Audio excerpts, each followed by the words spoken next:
Our next discussion will be on the future of defense innovation. We are honored to welcome back to the exchange Doug Beck, Director of the Defense Innovation Unit, and Dr. DJ Patil, General Partner at Great Point Ventures.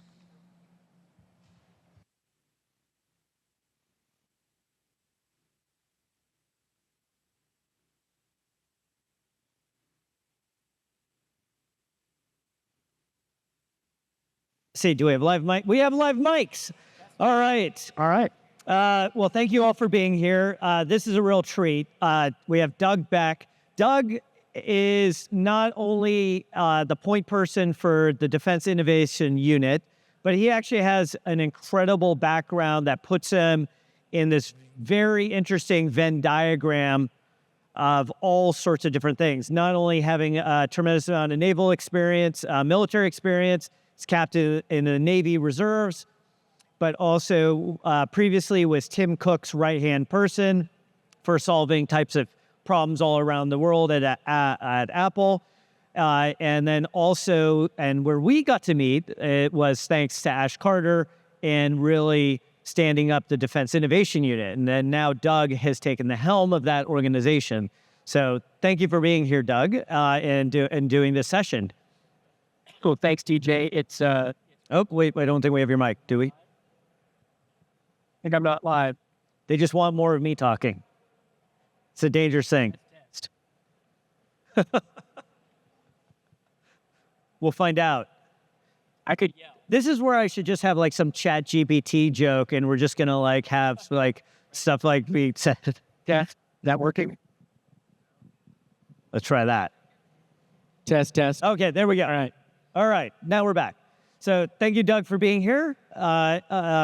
Maybe actually to kick things off, at the first Carter Exchange last year, you released your vision. You were just fresh into the role of the Defense Innovation Unit. Really what First day. First day, right, that's right. It was actually same flight.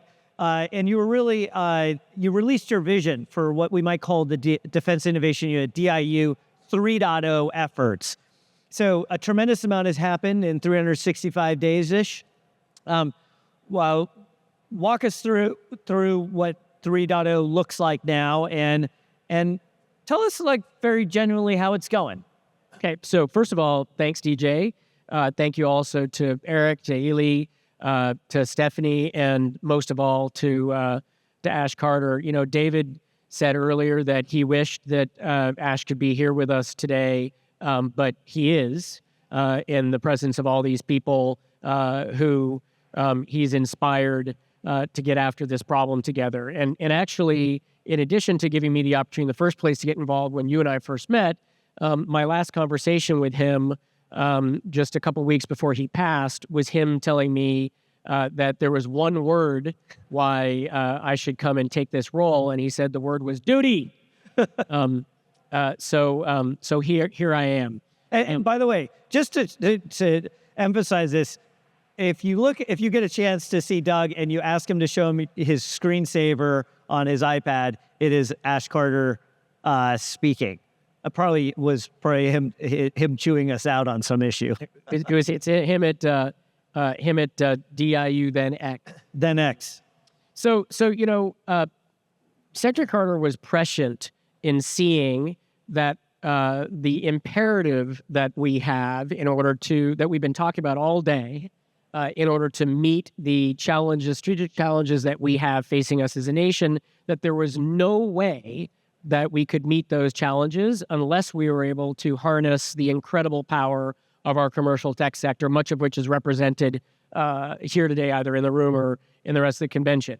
You know, in 11 of the 14 areas that we track as a department, things like AI, autonomy, energy, biotech, space, that things are moving faster and frankly probably always will in order to meet the relentless demands of billions of consumers, the enterprises that serve them around the world, and that we must harness that capability alongside our more traditional defense bespoke capability in order to meet the challenge. The time is now for that, and the time is getting shorter and shorter every day.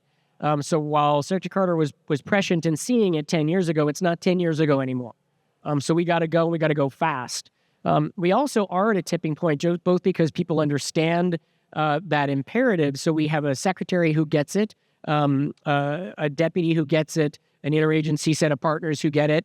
So Ann Neuberger was just up here, a Congress who gets it, and critically a commercial tech sector, an evolving tech sector, both founders and funders who get it. So now is the time. DIU 3.0 is all about taking that on. So DIU 1.0, back when it was sort of DIUX in the beginning time, was about building a bridge kind of at all between these two worlds. We're obviously light years past that now. DIU 2.0 is about proving that we could solve real military problems with commercially derived technology, use authorities we already had, and get those things in the hands of the warfighter in the form of a prototype, and do it fast. Weeks or months, not years and years and years. And we've now done that a ton of times at DIU. We've done it at all the other entities that we've spawned around the department.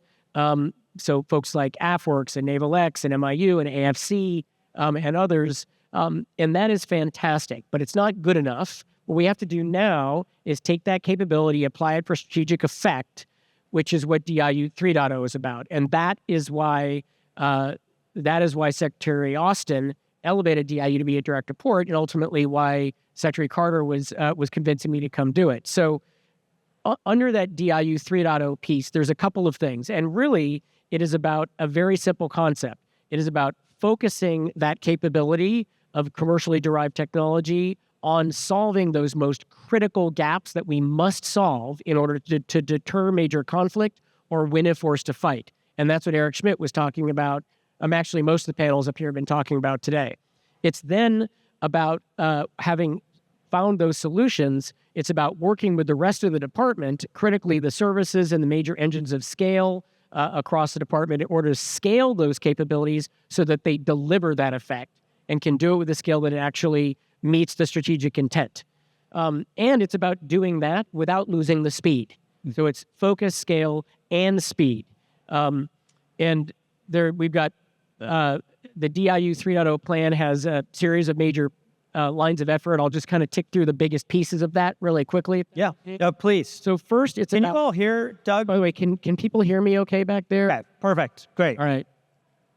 I could do this. Okay. So the first piece of this is about embedding deeply with the warfighter. So, for example, out in Indo-PACOM, so we stood this up with Admiral Aquilino, and I've just spent a bunch of time working with Admiral Paparo, who he and I were working together closely. He was at PAC Fleet on how this continues to evolve going forward. But Admiral Aquilino stood up something called the Joint Mission Accelerator, which it reported directly to him, was about driving the most critical innovation efforts for Indo-PACOM, things like the Joint Fires Network. And the Deputy Director and Chief Technology Officer of that entity in Indo-PACOM is an embed from DIU. It's our AI Technical Director. Over in EUCOM, the security, we have an embed at EUCOM's headquarters, and at the Security Assistance Group Ukraine, the S&T lead for SAG-U, working for Lieutenant General Agudo, is a DIU embed. That's about embedding so that we can help to understand the problems and also help to shape those technology problems, both where we at DIU can help and where the rest of that innovation community can help. Second, it's about scaling impact. So it's about partnership. And I know my partners, Bill LaPlante and Heidi Schuh, I think are going to be up here a little bit later. It's partnership with partners in OSD and the Joint Staff, as well as critically with the services. So all those service leads who were up here earlier today, we're on speed dial each other constantly in order to ensure that having found those solutions, first of all, they're the ones that they all see as being critical. But second, we're using every engine of the department to scale, because DIU doesn't scale things, right? We can put them out there. We can do some of that initial fielding, but the engines of scale must scale, and we have to do that in partnership to cross that valley. Third, it's about catalyzing that community that I mentioned of all those innovation entities around the department into a cohesive community of impact, so that we find all those great synergies that we have among us. Like, hey, I've already got a contract with those guys. Wow, we could work with them on this. Oh, we're already working on the same kind of a problem in, for example, autonomous VTOL or whatever it is. Let's work together to solve those problems. It's about finding the things that all of us face where there are critical challenges that the commercial tech sector companies that we all work with face and work with the department. That's things like, wow, it's really hard to get access to physical to digital range time, or we need to figure out how we're going to meet the cybersecurity standards that the department has for us, or whatever it is. What are those barriers? How do we help them to solve it? How do we do that together as a team? And we at DIU can help represent that. So that's the second, or is that third? This is now part of the third one. This is the third. Okay. Yeah, the third one is catalyzing. I should have mentioned also in the second, it's also about things like the structures like the Deputies Innovation Steering Group, Defense Innovation Working Group, which we didn't talk about. Replicator, We'll probably talk about a little bit. It's about going from really innovation not being at the table in the department to helping set the table in the department. So the third one is about helping to catalyze those innovation entities across the department, and also eliminating dyssynergy, right? So if you're a small company and you've got 7 different organizations all showing up within a couple of week period because there's no common CRM and they're all saying, hi, I'm from the department and I'm here to help, that's pretty hard to take, right? Yep. So that's the third one. The fourth one is about taking our partnership with the commercial tech sector to the next level. That's about making the on-ramps easier. It's about knocking the blockers down, like some of the ones that I've talked about. And it's about clarity of reference cases and success. So it's easier for funders and founders, the people who manage, price, take risk for a living, to do so on our stuff. Yep. That's the fourth. And then the last one is about international alliances partnership, which I was really happy to hear come up here earlier today. This is a critical piece. We have partners around the world that are incredibly capable, and we need to work with them to catalyze our mutual efforts in the innovation space. That's about helping us get better. It's about helping them get better. And it's about giving both of our technology providers a wider scale in order to get the impact going. So that's really what DIU 3.0 is all about. Great. So that's a great overview of how much that, and it's a testament of your leadership of how much has actually taken place in a year's time to have those 5 main pillars of how you're executing across this. You know, if we had to pick one that's really in the news and tends to be the newsworthy aspect that keeps getting picked up, I would say is Project Replicator, and in particular what's happening on the drone front. And as we've heard throughout today, there's been a key theme, as you mentioned. It's about timelines. It's about the speed at which things are happening, whether time is what we are doing to others or the speed at which things are going to happen to us. And so maybe you could talk to us a little bit about, for those that aren't fully familiar, what is Replicator and how is it, to use your words, what is the effect of Replicator? And maybe take us through the lens on drones as an example. Sure, absolutely.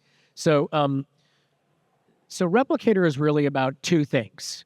First, it's about solving a critical need for INDOPACOM. It's about putting multiple thousands. I'm using the Deputy Secretary's words from when she first announced Replicator at the end of last summer, beginning of last fall. Putting multiple thousands of attritable autonomous vehicles in place within 18 to 24 months from when we said go back last August. So that's August of 2025 as the deadline for that. And doing it in a way that allows us to meet the challenge presented by the PRC without getting into all the specifics from an operating standpoint of what those challenges are. And it's about doing all that, therefore, with the speed and the scale that's necessary to deliver that effect. So that's the first objective. But it's also critically about a second objective, which is about breaking down the systemic barriers that we have to doing that so that we can do it again and again and again. And that second objective is as important as the first objective of getting that capability out there and doing it fast. So if we zoom out for a second from that, I mentioned this Deputies Innovation Steering Group, Defense Innovation Working Group, which we at DIU are members of the DISG and the Secretariat for it, so set the agenda for that. We chair the Deputies Innovation Working Group. This is all the major elements of leadership in the department. So the Office of Secretary of Defense, the Joint Staff, the services, all at the table to get after solving these critical problems. And what's critical about that is that we're able to break things down and accomplish them in parallel rather than in serial. And I think Admiral Kilby was talking about this earlier today. This is about our ability to break things down break those problems down with everybody at the table. Say, wait a minute, there's a policy question here. How do we get after that? How do we make this happen fast? Oh, wait a minute, we got to figure out how we're going to fund that. Oh, let's figure that out. We can get that done together. And the result of that has been we are on track for both those objectives. So tranche 1, we're already off to the races. Tranche 2, we're now moving into. Those are tranches of capability, both the individual systems as well as the cross-cutting capabilities, software that's necessary for them to be successful. So what would make you go 10x faster? I think that's a good question. I think that because you've got the money now. Congress has given you money. It's got a lot of conditions on it. I think there's two different things. So DIU is helping directly with that funding from Congress for some aspects of Replicator, but the vast majority of that Replicator funding is actually not DIU money. It's there's about $1 billion at 24 and planned for 25 that's against Replicator from a variety of sources, and that money is there. I would say what would help us go even faster would be having done this more times before. One of the things the vice chairman talked about is how we did in about that team did in about 4.5 months, which typically takes about 3 years for the department to get to in order to move quickly. I'd like to be able to have done, I think the next time it'll be even faster for Replicator 2. I also think I would like to have, frankly, even greater scale on the funding that's going against these things.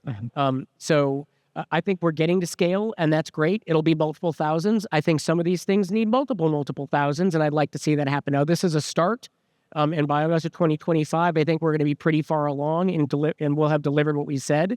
I think that's the beginning. Right. Well, we don't want to wait till DIU, version 25 before we've got these things deployed.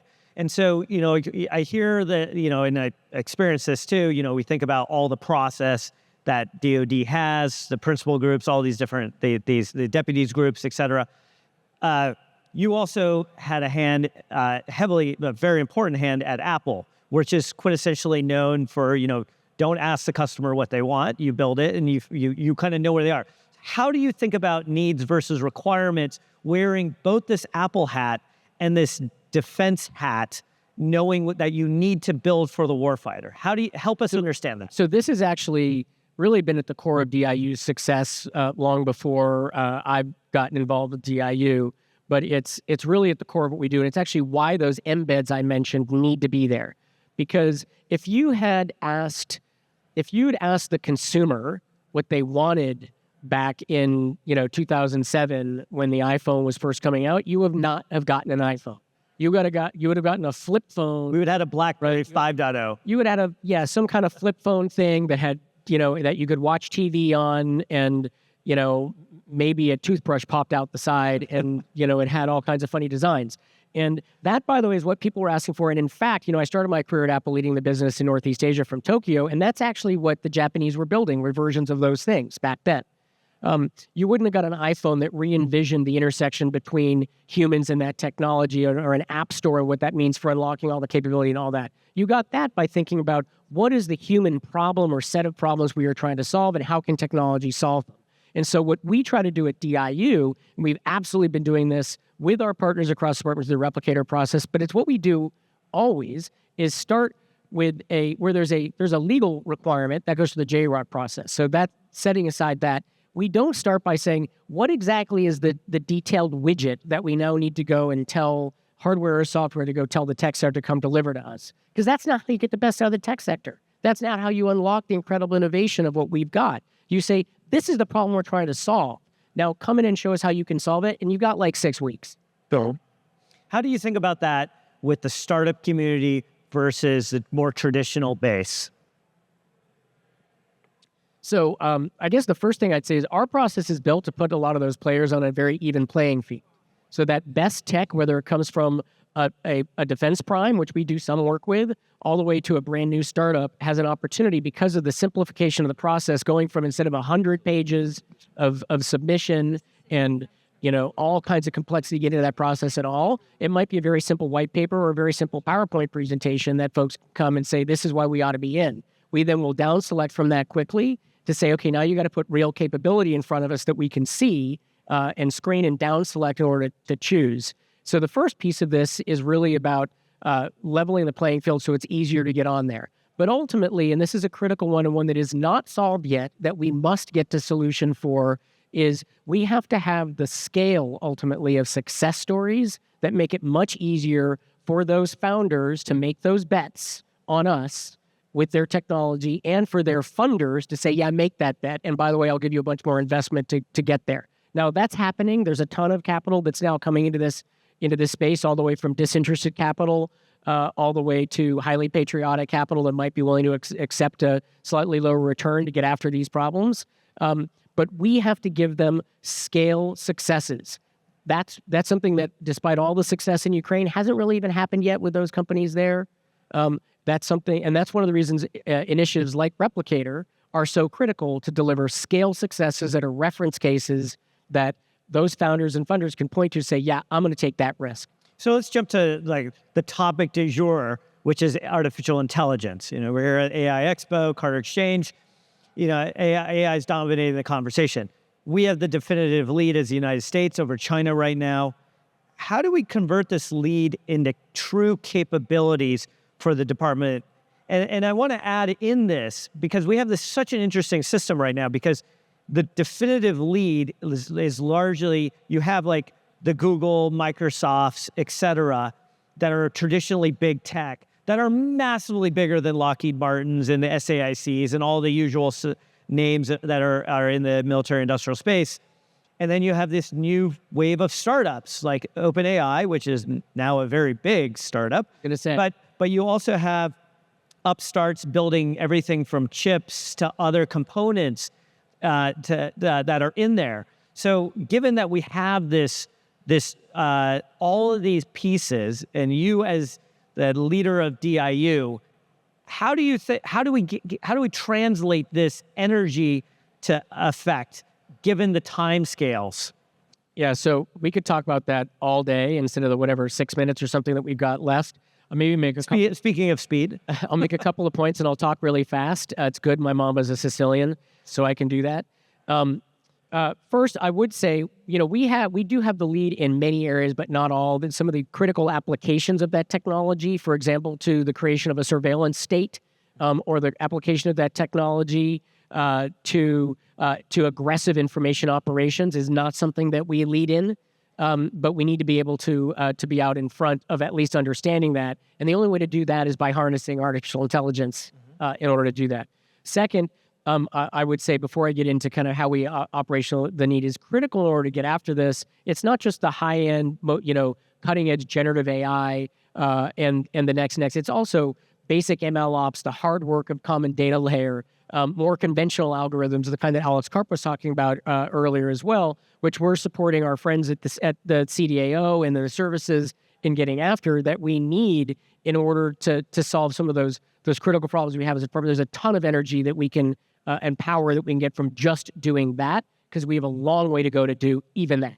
Now, that said, we do have enormous strength as a nation in some of these more emerging areas, both in huge companies and in small ones. And to take advantage of that, number one, I think it is about this point of focusing on the problems that matter and the needs that we have to solve them, not going and telling those guys, build me a thing that does this, right?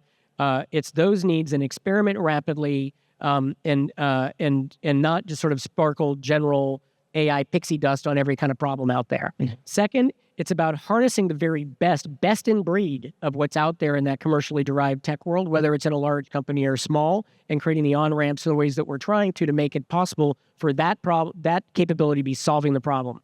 Third, it's about infrastructure. So, for example, we spend a lot of time talking about all this great stuff that we can do. We don't talk about all the GPUs that we're going to need in order to have the cloud that we're going to need to make this happen. We don't spend enough time thinking about the world I used to live in at Apple, what's going to happen on device, using the old language or that language, of the tech sector, what's going to happen on device versus what's going to happen in the cloud, and how we think about all that and how that's going to change in a contested atmosphere and in what ways. We must need to do a much better job at doing that. It's about, fourth is about responsibility. We spent a lot of time as a department thinking about the responsible use of these technologies and making sure that we're doing this in a way that's consistent with our values. And it's about pace, to your point, because the adversary is not holding still. They are moving as fast as they can to get after this. And we've got to go fast with that, which maybe to bring back to the point that you made before about these two worlds I've lived in.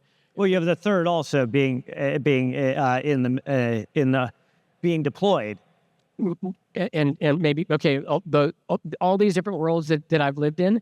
One of the things that really is incredibly clear to me about is a lesson learned from all my time at Apple is you do not win in the world of scale technology on defense. You have to play offense. Of course, we have to protect our intellectual property. We have to defend against what the other folks are doing, but you got to play offense. And the only way to play offense in the world of AI is with AI. And so that means that we have to responsibly lean in hard, experiment, try things, fail sometimes. We have to do that because the only way to win is by winning. Yeah. And I want to make sure to mention, for those that aren't tracking as much on the generative AI space and DoD, SCSP has a fantastic report out there on Gen AI and has also been a lot of the base building blocks for what we're doing on the Defense Science Board with regards to our Gen AI task force. And so, Doug, just since we have only 2 minutes left, I want to grab onto one of the items that you mentioned, but make sure to really get a little bit into it, which is how do you think about risk? Because we are in a very interesting time because I think with both having human in the loop, but potential of AGI-esque solutions, who knows what's being deployed into things. How do you think about risk in general with the role you have? Yeah, so I'm really glad that you asked that question. The first thing I'd say is I think there's a piece of the way that we need to think about risk that has to do with, so for example, the risks of these technologies. And as I mentioned, I think the way that you manage those risks is by leaning in. You gotta manage that risk on offense. Maybe stepping back a little bit on the topic of risk. One of the biggest lessons learned for me when I came home from my time in Iraq and Afghanistan now quite a while ago, since we're all getting a little older, was that most of what I'd spent my entire career as a private sector executive thinking of as risk really wasn't. Most of what I spent my time thinking about as risk was uncertainty. Risk is risk to mission, risk to force, strategic risk for our nation. And what we need to do is we need to get much, much better. And this is a big part of what we're trying to figure out how to get better at as a department and as a government. We need to get better. And the point about the challenge for us to go faster is all about culture, right? It's not about the tech and it's not about the money. It's all about culture. We need to get much, much, much, much faster. We got to get better at taking process risk, financial risk, reputational risk, because we might look stupid if something doesn't go well, which is, by the way, all those kinds of risks that we in Silicon Valley, when we're not wearing ties, are good at taking. Take those risks so that we avoid transferring that into very real risk to the soldiers, sailors, airmen, guardians, Marines, Coast Guardsmen who will have to fight a future war if we have to fight it. So that's what I think we need to focus on. Can't think of a better place to end on. Doug, thank you. I want to especially say thank you to the Carter family, Stephanie, Ava, and Will, for continuing to push the vision of Ash Carter. I'm incredibly grateful that we got to meet and have started our collaboration because of Ash. If you didn't believe me, the proof is right there. And then I want to also say thank you to Yili, Yilbear, and the whole SCSP team for pulling all of this together. Thank you all. Thanks, CJ.